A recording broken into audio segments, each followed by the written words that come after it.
Hello and welcome to the Dyno Six Pack Dynasty Football Podcast. I'm your host, JJ. Today, what I'm going to be doing is going across the league, going team by team, and talking about the guys that I think are buys and sells and currently in Dynasty leagues. We're just going to talk about one guy per team. I go a little rapid fire, try and keep this under 30 minutes here. Before we get started, though, make sure you guys hit like and subscribe here. Head on over to fantasy6pack.net/plans. Make sure you become an all-access member over there. One of the best bang for your bucks in terms of sports, like fantasy subscriptions you can get. On top of all our winning rankings, you have DFS and betting projections. And best of all, you get access to our Discord forum where you're able to DM me and all of our other analysts and get custom fantasy advice for your leagues. It's really a good time. It's pretty much always going on there. There's always people asking questions and analysts kind of chiming in. It's a pretty good time. So before we waste too much more time, let's get to the meat of the show here and let's get started in Arizona. First guy we're going to talk about today is wide receiver Michael Wilson. He is a buy for me right now. If you look at his box score, outside of 1 week, he hasn't really done too much. But you look at who that came in against San Francisco. He had 7 catches for 76 yards and 2 scores. It's definitely cooled down a little bit since then, but if you're looking for some positives on that, it's since that game in San Francisco, he's had at least 70% snap percentage, and it got up to a season high last week of 88%. Only able to haul in 3 of his 4 targets, but he's a guy that's on the rise. I think he's pretty clearly the wide receiver 2 there. Not a guy I'm wanting to put in my fantasy lineup if I can avoid it right now, but he is a guy that I like for the second half of the season, especially once you're talking about Kyler Murray coming back there. I think he's going to be a nice guy to slot in across from Hollywood Brown there. Next guy, today we are heading over to Atlanta, and we're going to talk about my guy Kyle Pitts. And unfortunately, I think he's a little bit of a sell in Dynasty leagues right now. We all know the potential. I've fallen for him so many years. I still have him on so many teams. But the usage just is not very consistently. Even last week, he scored his first touchdown of the season, coming off a game where he had 11 targets. You look at both of those games, did not even have 6% of the snaps to himself. Jonnu Smith is still heavily involved. I think now's the time that you can move off of him. Obviously, you're running the risk of, next year and one year if they switch out quarterbacks and then, he becomes that next Kyle Pitts, TJ Hawkinson type guy. I don't know that's going to happen. I think the inconsistent usage with Arthur Smith is going to stick around pretty much no matter who's quarterback. So I'm using this little bit of momentum he has right now to try and sell it and see if I can get something else that's equivalent value or a little bit better even. That's a move I've already made a couple times. It's a move I'm okay making once again. Moving on to this guy here, that's my guy Zay Flowers out in Baltimore. If you've watched the last few weeks here, he's a buy for me. Just continues to impress. Like Pitts was able to find the end zone for the first time last year. He's the number one option in that offense, even ahead of Mark Andrews. He's out targeted him the last 4 weeks here. You look at the last couple of weeks. Last week he had 89% snap share. Other than that, he's been above 90%, so he's on the field pretty consistently. Last week had 8 targets, hauled in 6 of them, 50 yards on the score. He's a wide receiver 1. He's only going to continue to get better, continue to improve. It's one of those that you're kind of buying high on him, but whatever it costs to get him today, it's going to look like an underpay tomorrow. So I'm okay going out. If I can get him 24 first, I'm making that move all day, even if I have to add a little bit more on top of that, assuming it's not going to be a top 3 pick. I'm definitely okay getting that. I think he's the guy that this year is going to be pretty solid flex for you. And then as soon as next year, he's going to be a high level wide receiver 2 with Lamar. So big time buy for me, Zay Flowers. Heading on over to Buffalo, we got Gabe Davis. For me, he is also a buy. Obviously we knew he wasn't going to score a touchdown every single game. Coming off a streak, we had 4 in a row. He did not get in the end zone this week. Still had 4 targets in a game where the Buffalo offense just, as a whole, really didn't look great. Stephon Diggs is really about the only one that had a pretty solid fantasy day going for 100 yards. But even in that game, like I said, got 4 targets, was only able to haul 3 of them for 21 yards. Wasn't getting used downfield like he normally was, but better days are ahead. This was just a little bit of a weird game. I think Josh Allen, I think in the second quarter, he said he kind of got tackled and was a little bit sore. Seemed like he kind of just managed it the best he could. Up until the fourth quarter, we kind of needed to put it together on that last fourth quarter drive. I'm using this little bit of a lull to go ahead and grab Gabe Davis again, kind of similar to Zay Flowers. I think he's more of a flex play this year, but I do think that next year he could be kind of a low level wide receiver 2. Obviously attached to Stephon Diggs in a great offense. Gabe Davis, big time buy for me right now. Heading on over to Carolina, we got Miles Sanders here. And he is a sell for me. A guy that I can't believe that I fell for it again. I've drafted him so many of the last few years on so many teams, and he always just underwhelms, even behind that Philadelphia offensive line. I don't know really what I thought he would leave and it would get better. It has not. You sat out this last week and you saw Chuba Hubbard step in, and I mean, he's looked more explosive in the little bit of work he has gotten this season. And then this last week when he was in the full role, it was pretty clear he's, at least right now, while Sanders is nursing that groin injury, that Chuba's a little bit more explosive and he might be a better option for them in the backfield. So if you can still get RB2 value from Miles Sanders, he's a guy I'm looking to sell right now. A guy that I am looking to buy over in Chicago, we're going to kind of use the bad news for our advantage here, and that's with Justin Fields going down. That's DJ Moore, and he is a buy for me. I was already buying him everywhere this offseason. I love the start he was off to. Of course, when Justin Fields went down, I was a little bit panicked, but then Tyson Bagnet, and he didn't look terrible. He actually got the ball downfield, underthrew on that last play for the interception. But, I mean, if that's what we're going to get, I mean, I think he'll be okay. I still think he'll be able to put a wide receiver 2 numbers. I know, at least in a few of my leagues, the DJ Moore GMs are panicking right now. Definitely worth sending out an offer and seeing if you can snag him for a little bit of a discount right now. Even, like I said, even if Justin Fields sits out a little bit, I think that DJ Moore is still going to get his. I think that it's really going to affect everybody else, like Cole Kmet, a little bit more. DJ Moore, I still think is going to get at minimum 7-8 targets every week, if not more. So use this little bit of a lull that he's got with Justin Fields going down as a buying opportunity, and let's go get DJ Moore on our teams. Next guy out in Cincinnati, and this is a little bit of a deeper one here, and that's Andrei Iosivas. For me, he is a guy, obviously we're talking about deeper leagues or leagues that have taxi squad spots. Not really expecting much out of him this year. Obviously, he got in the end zone this past week. He's the clear wide receiver 4 or 5 on the team right now, but you're looking at this buy for next year. T. Higgins and Ty Boyd contracts are up at the end of this year. At least as of this point, they are not extended. I think there's a good chance that, that they keep T. Higgins around. I'm surprised Tyler Boyd is back. And at that point, then you look at a guy like Andrei Iosivas, 6'3". I think he's a guy that you can put across from Jamar Chase and have a very effective one punch. Sorry about that. Charlie Jones, another guy here. Honorable mention here. So Andrei Iosivas, Charlie Jones for the Bengals, they're both buys for me. Go get them, throw them on your taxi squads, and hope that you can kind of nice little wide receiver 3 maybe next year. Like I said, Iosivas, he was a track athlete at college, so he's got that crazy athleticism. He's tall. Obviously, attached to Joe Burrow. That's something that you're looking for. Go get Andrei Iosivas on your teams right now. Heading to Cleveland, we're talking about another sell we got, and that's going to be Jerome Ford. Obviously, this is a guy that I'd rather sell a year too early on than a year too late. The workload is going to be there for him. I don't think that is really going to change anytime soon. He's probably going to get upwards 15 touches every single week and a pretty good offense, but I don't see really any way that he's still the starting running back at this time next year. Go sell him for right now. I've seen him go for first-round picks. You get a first-round pick for him, I am making that move all day long. Even if I can get like a second plus, I think that's worth it. Like I said, you may be giving up some flex play, maybe some low-end RB2 weeks. But if you get something to beef up your squad for the future, big time sell for me right here. The whole offense has looked okay. Deshaun Watson hasn't looked great a little bit. He's played, he's these last few weeks. So there could be better days this season for Jerome Ford just because of the workload. But I'm looking to move off of him and trying to get something that I really want to build around long term if at all possible. This next one pains me here. We're going to head out to Dallas. We're talking about my guy, Dak Prescott here. One of the most owned players. I was foolishly thinking he was going to step back or bounce back to being more of the player he was the last few years. I don't think that's going to be the case as long as Mike McCarthy's calling plays. He's a guy that I still think is like a very low-end QB1 or like a high-end QB2.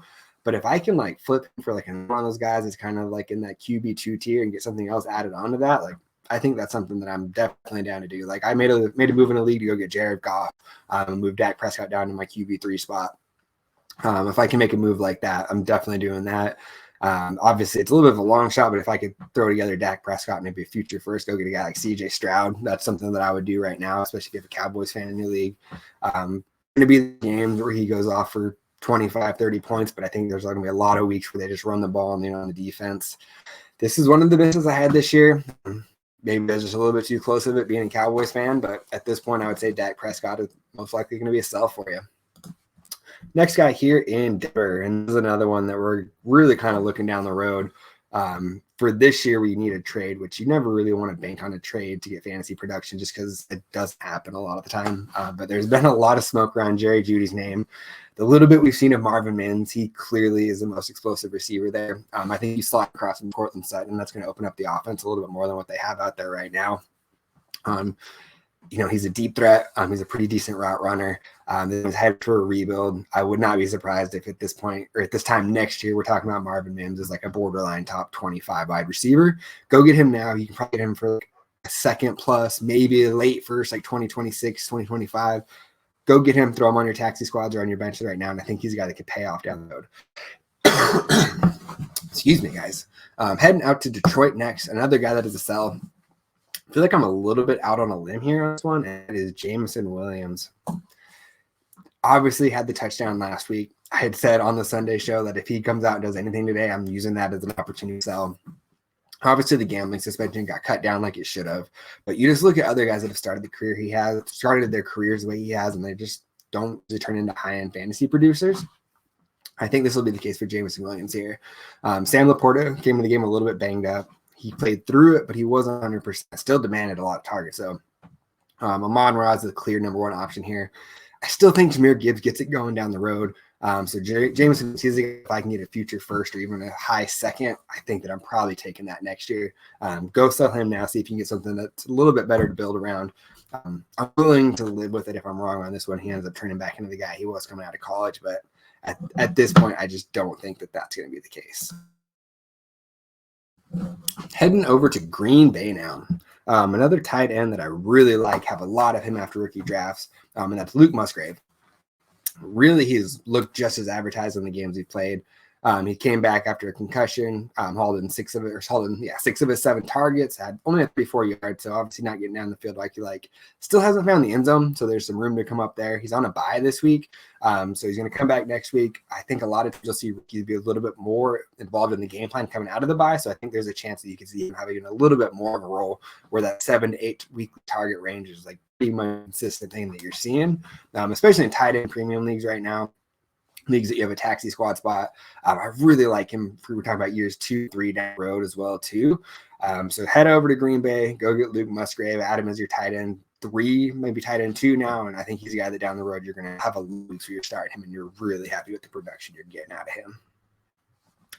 Next guy here, another rookie that I loved coming in, have him on a lot of spots, Dell. Buy high on him right now. If there's any little bit of dip that you get on him with the injury that he's there, the concussion he's nursing right now, go get him. CJ Stroud clearly got drafted, but this was the guy he wanted them to go get. The Texans got him, and then you've seen the early results. I mean, they're locked in together. Already went over the 20-point fantasy mark twice this year. Nico Collins, I think he's going to step into kind of that wide receiver 1 role here. I think that, he's a guy that was a little underutilized in college. Now we're kind of seeing what he really can do. But that's just going to open things up for Tank Dell. You have Dalton Schultz in the middle kind of eating up those short targets, and he's a legit receiving threat that the defenses have to respect. So I think that's really going to leave a lot of room for Tank Dell to operate. I think that when you're looking at this Texans offense next year, it's crazy to say, but an offense I think that's going to have 2 high-end wide receivers pretty much every single week catching passes from CJ Stroud. This excellent job by this Texans team rebuilding this staff. CJ Stroud, go buy high on him. Tank Dell, go buy high on him. I mean, really most of this offense outside of the running backs I'm looking to buy right now. Out of all of them, Tank Dell is kind of the one that I'm going to be prioritizing. Heading over to Indianapolis here. This is another guy I'm buying a little bit high on right now. It's Jonathan Taylor. Obviously, the best time to buy him was a few weeks ago when the news was a little bit more uncertain on him. But you've seen him come back. He's not like the clear lead back right away. They're easing him back in, which is probably smart. But you look at what he did last week. He got that snap percentage up from 15% in that first week up to 42%.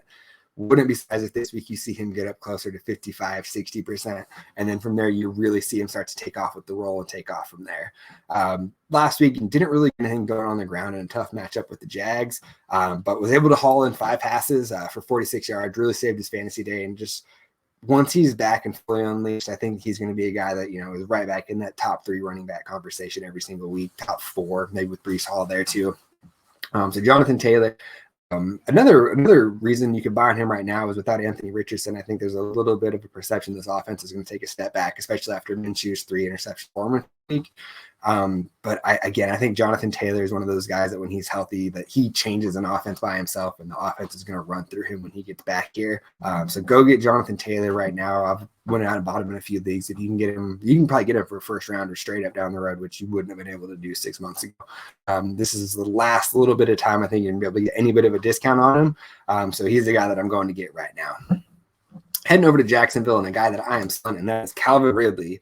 If you've been listening to me back to the offseason, he's a guy that I've been saying to sell since then. I didn't think he was going to step back in and be the guy he was before. I figured there'd be some flashes, like we have seen. Didn't think it'd be anything that we'd see on a consistent basis, which has been the case. Christian Kirk's still the number one option there. Evan Grimm's turned into one of the most consistent tight ends in the game. And I think that there's a lot of leagues where there's at least a few teams that still view Calvin Ridley as kind of that high-end wide receiver too. And if I sell for anything around those prices, I'm doing that immediately. You look at what he did last week, had a target, which has been about what he's done every single week. 7 to 8 is about average. Was only able to haul in 4 of those for 30 yards. And that has been the case more often than not this year, unfortunately. I don't think that's really going to change even as the Jags continue to kind of mesh and get going again down the stretch here. Christian Kirk and Evan Ingram are the guys that each team you want in this offense. So if I can get wide receiver 2 prices for him still on Calvin Ridley, that's a move that I'm making right now. Heading over to Kansas City, and we're going to talk about another buy for me right here, and that is Isiah Pacheco. Man, a lot to like about this guy. Of course, doesn't have a draft cap behind him, so a lot of people were worried he might get replaced this year. That's not the case. Even in like about 60% of the touches, like he's the clear RB1. He's getting all the early down work. And another thing that you gotta love, in 6 games this year, he's already passed last year's total in receptions and receiving yards. So he's showing improvement there. Had 6 catches for 36 yards last week, which just supplanted like a decent day on the ground where he had 62 yards. He's gotten the end zone 3 out of the 6 games so far, and just playing in this offense, I think there's gonna be a lot of scoring opportunities for Isiah Pacheco. I think that really most rest of the way and probably next year, he's more of kind of like a high-end RB2, but he's valued as more kind of like that low-end RB2, high-end flex value. So he's a guy that I'm buying right now. I've seen him go for a couple second-round picks, and that's a move that I make all day. I don't see him losing touches down the stretch. Like, obviously, they're still going to have a little bit of a committee there, but Pacheco's the guy you want there. Big buy for me right now. Heading over to the Raiders here, tight end Michael Mayer. That's going to be a theme that you're going to kind of see this a little bit, I think, the rest of the show. Yeah, there's a few rookie tight ends that, they all don't take off right out of the gate like Sam Laporta.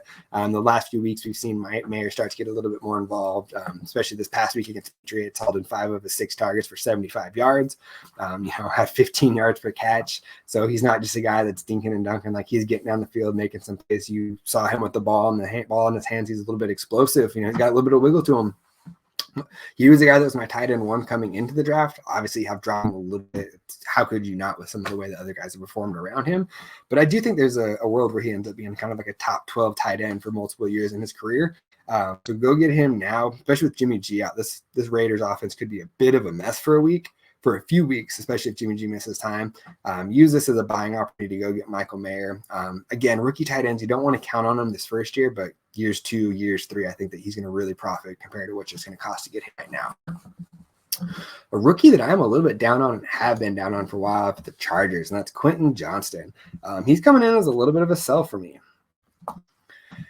Let me explain here. So obviously Mike Williams is out. He's going to have that role. But I think Josh Palmer is going to be the one that you're going to see get most of the targets and most of the effective work down the field for fantasy purposes. We've seen him struggle to separate, which was the same thing that everybody knocked him on coming out of college. Obviously, you don't want him on a guy for 6 games, but I wasn't even that high on him already. Obviously, I'm recording this before the Cowboys game tonight. I just want to say that in case he ends up looking like Calvin Johnson tonight. But don't think that's going to be the case. This offense is still going to run through Keenan Allen. We got Austin Eckler coming back now. Josh Palmer is going to be the deep threat there. I think that you can kind of get a little bit of a kind of like a low-end rookie wide receiver 1 price for him right now, especially if he comes out and flashes anything tonight. Like if I can flip in Johnson and go get Rasheed Rice and something else thrown in on top of that, that's a move I'm making. I'll take Josh Downs over Quentin Johnson, and I think that those are both guys that you could probably even get a little bit something thrown on for that with it. So those are moves I'm looking to make. So go sell Quentin Johnson right now. Sticking with selling things in Los Angeles, over with the Rams, I have to sell Kyren Williams right now. And I may just start to sound like a little bit of a hater at this point. I've been down on him, and he has just continued to look he's been continuing good. He's getting a lot of work. He's effective with it. He's fine in the end zone. So this Rams offense is better than I thought it would be, but this is another case of I would rather say a year too early than a year too late. Would be very shocked if he is still the starting running back this time next year, especially the way that it's looking, assuming that most of their guys come back and they run it back and win for another year. I could see them using some draft capital or spending some free agent money on a running back. Kyron could stick around in kind of a committee, but I think that this year is going to be the highest of his value for dynasty purposes. Unless you're like one of those top 3 teams in the league where there's a really good chance you're winning it all this year, I think that you sell Kyron, you get something better for the future, and you build around that. Heading over to Miami, a person that I am looking to buy here is Jalen Waddle. I wrote him down as a sell here on the bottom. He is a buy for me. This Dolphins offense, we've seen him come right back in and pick off right where he left off from last year.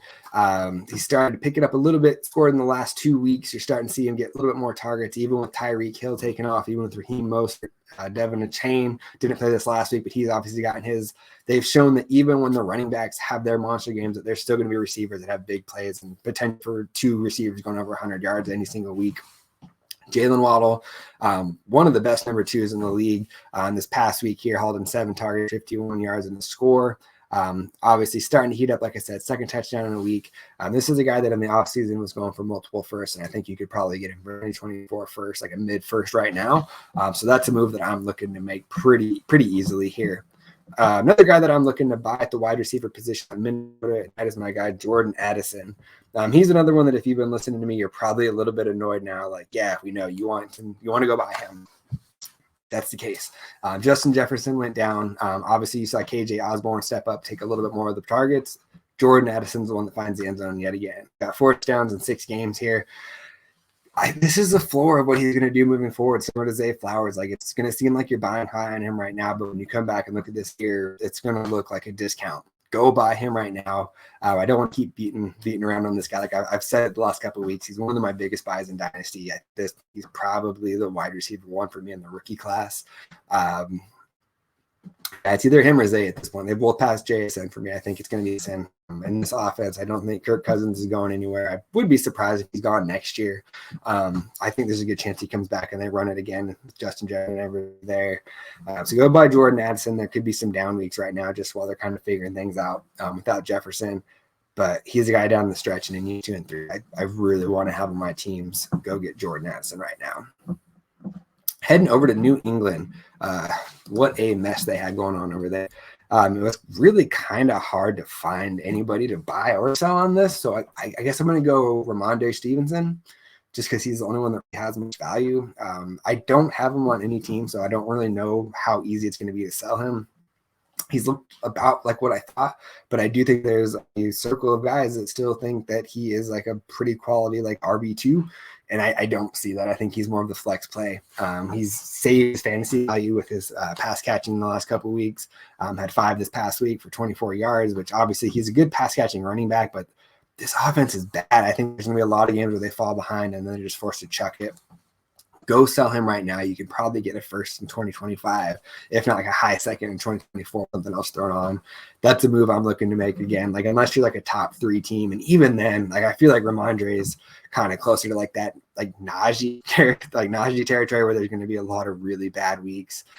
So I'm looking to sell Ramondre if I had him anywhere. This is about what I thought we were going to see from him this year. Heading over to New Orleans, and this is a guy that I was wrong about, but in the opposite direction. Thought he was going to be a flash in the pan, but Rashid Shaheed, he is a big-time buy for me right now. Obviously, saw Derek Carr starting to get a little bit healthier. We saw him talking to, I think he went for like 350-some yards this last week. And he's just like a guy, Shaheed, that is, that every single time I watch the Saints play, that dude is flash making plays. Like, he is explosive. He's a guy that I want them to give more work to. Probably not going to be a consistent flex play this year, but you talk about next year, Michael Thomas, another year older, maybe he gets phased out a little bit more. I think that Shaheed's a guy that could be a sneaky wide receiver 3, kind of Gabe Davis role, like kind of that territory. So see if you can go throw out like a future third and see if you can snag him and just throw him on your bench right now. If you have a taxi squad for the last senior players, he's a great target there as well too. So yeah, Rashid Shaheed, a little bit of a lower name, but I think he's a good buy. I think there's a good chance that he returns value for next year. Heading over to the Giants, and this is another offense that is a huge mess right now.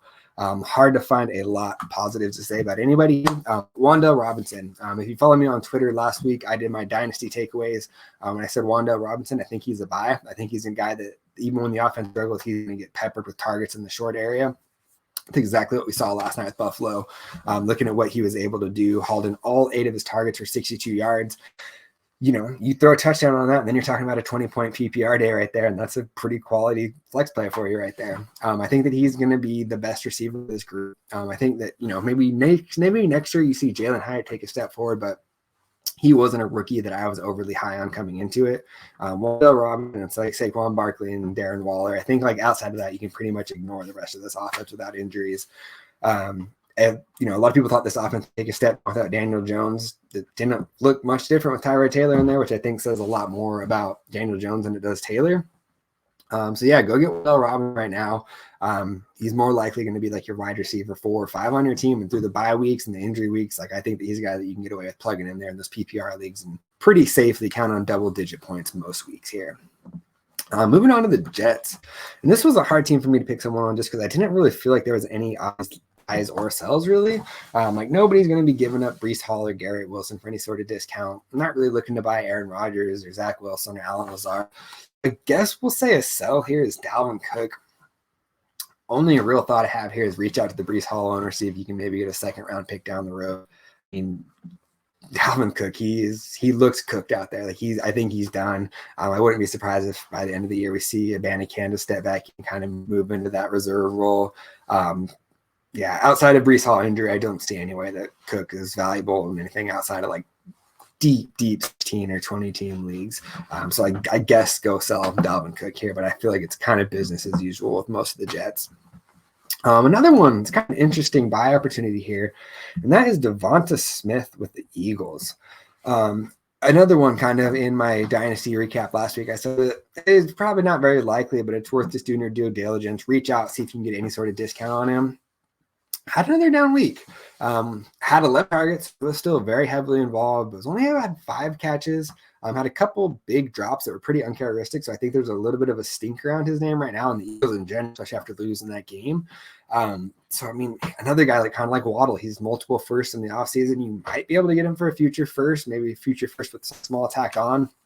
Those are the type of moves you make that look like slight overpays in the moment, but they can be league-winning moves for you that help you build not even this year, but build a dynasty down the road. So kind of similar to that Jalen Waddle territory. I'm reaching out right now, seeing if there's any bit of a discount I can still buy on him right now.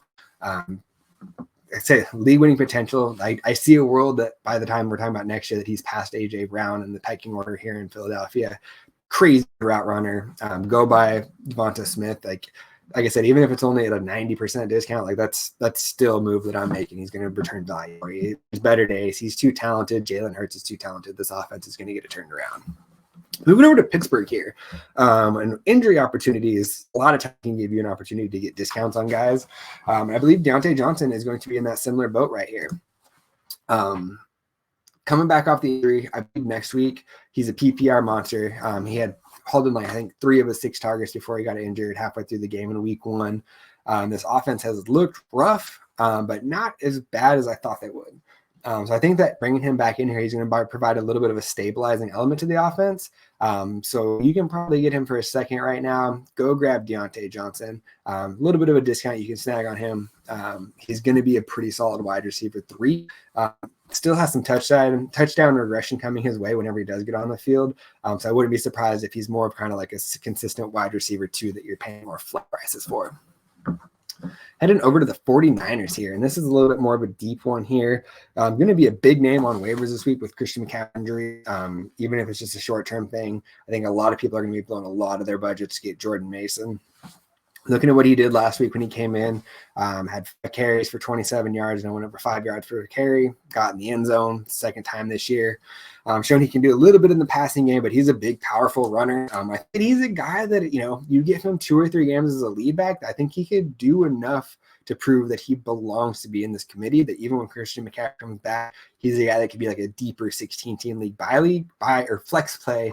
And then, of course, through the bye weeks and injuries, there could even be some weeks that you slot him into your starting lineup. So go get Jordan Mason. There's a good chance that, like I said, he's on waivers in a lot of your leagues. If you're playing in 10 and 12 team leagues, he may not even get picked up off waivers. So he's a guy that I'll go grab free right now or for very, very cheap. And I think the talent could win out if he ever gets an opportunity here. Another guy when we're talking about talent winning out, and that is Jackson Smith-Njigba out in Seattle. Go buy him right now. Obviously, I think we may have made a mistake with Jordan Addison and Zay Flowers. Like, they're clearly in a better position to succeed this year. I'm usually a believer that the talent wins out, but there's just a lot of talent ahead of Jackson Smith-Njigba. So Zach Charbonnet can't even really get on the field with Kenneth Walker there. Better days are ahead for these guys, though. Looking for some positives last week against Cincinnati. 72% snap share, highest of the year. Got 5 targets, which is the 4th time I think at 5 games he's had 5 targets. Hauled in 4 of them for 48 yards. Hasn't found the end zone yet, and so you add a touchdown onto that, then you're looking at a 15-point day. That's a respectable day. Better days are ahead. It just may not be him this year, but he's a guy that I still believe in a lot in year 2 and year 3. So I've seen him already start to go for a huge discount compared to what he's going for in the offseason. Go buy him right now and play him for the future. Obviously, don't give up any key pieces you need this year if you're a contending team. But if you have room to kind of a little bit of extra play, go get him, throw him on your bench. I think there's a good chance that he outperforms whatever value it takes to get him right now. Next guy we're talking about here, a guy that's been on here with is Rachaad White out in Tampa Bay. He's been a pretty strong sell for me most of the offseason. That's continuing to be the case right now.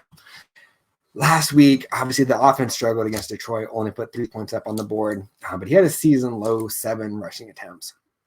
Had 3 catches for 12 yards, so it was extra kind of 4 fantasy points in PPR leagues. They kind of saved his day a little bit. Otherwise, you're talking about a guy that pretty much laid it dead for you. Only end zone once this year. He's gotten the workload, but he has not been overly effective. He's under 4 yards per carry on the season. Catching a few passes, but not quite as big of an improvement as I thought he was going to make. I think there's a good chance that a lot of people in the league still view him as kind of a low-end RB2. I think he's more of a low-end flex. Baker Mayfield is going to chuck it out, especially with Mike Evans and Chris Godwin out there. I think that he's going to be a distant 3rd, even 4th some weeks behind Dotton there. I'm looking to sell him right now if I can get RB2 prices. You got to set the bar, though. You're not going to get a first-round pick for him, but if you can get a high second, that's something that I'm looking to do. Another guy that if you've been following me, you're probably annoyed at hearing by now for Tennessee, Tyjae Spears. The window to get sort of continues to close on him every single week. Even last week, season low touches, still found a way to break free for a 48-yard pass reception and make an imprint on the game. The talent's there. Like we said all year long, as soon as Ryan Tannehill starts to kind of slow down, I thought this team was going to struggle like they have. He left last game with an injury, and of course, you never want to root for that. But I think there's a good chance that, the Titans look bad, they drop a few more, that there's a good chance that you kind of see them kind of either try and trade Derrick Henry or phase him out a little bit, see what they have in the young guys. I think what they have in one of these young guys here in Tyjae Spears is something that's really, really good. You can probably get him for a high second plus right now. Even if I'm talking about a 2025, 2026 first, I'm okay throwing that out right now for Tyjae Spears, throwing him on my bench. Guy that I really like in years 2 and 3, but I think there's a chance that the second half of the season he's a flex play pretty much every single week. Whether it's Malik Willis, Levis, or if Ryan Tannehill finds his way back in at this injury, something minor. I think Tyjae Spears in the second half is going to outperform whatever it costs to get him right now. All right, last team here to wrap it up, and that is out in Washington. And it's kind of funny how things have changed. In the offseason, I was buying Sam Howell everywhere. He was going to quarterback 3 prices. I thought he was going to be a pretty consistent quarterback 2. He's sitting at quarterback 11 as of right now. After tonight, may drop the Dak big game, but he's going to be sitting inside the top 12 quarterbacks for most scoring formats. Had a rough week last week, but saved it with 3 touchdown passes. I think at this point, he started to get to be a little bit of a sell. I've seen him start to go for first-round picks, and I think that's a bit too much, even in Superflex leagues. We're talking 2026, okay, maybe, but talking about giving up a 2024 first, which I just saw him go for, that's too much for me. There's going to be a lot of quarterbacks coming in this year. While I don't think that Sam Howell is a guy that's going to get benched next year, I do think that this incoming classic quarterback is going to push him down closer to that low-end quarterback 2, high-end quarterback 3 range. And right now, he's going for high-end quarterback 2 prices. The super flex league, that's someone that I'm going to look to cash out on right now, which is crazy. I'm a North Carolina. He's been my boy. I think the values just swung a little bit too much right now to the point where he's looking like a little bit of a sell for me. All right, guys. 52 teams right there, 35 minutes, so it wasn't quite as short as I wanted.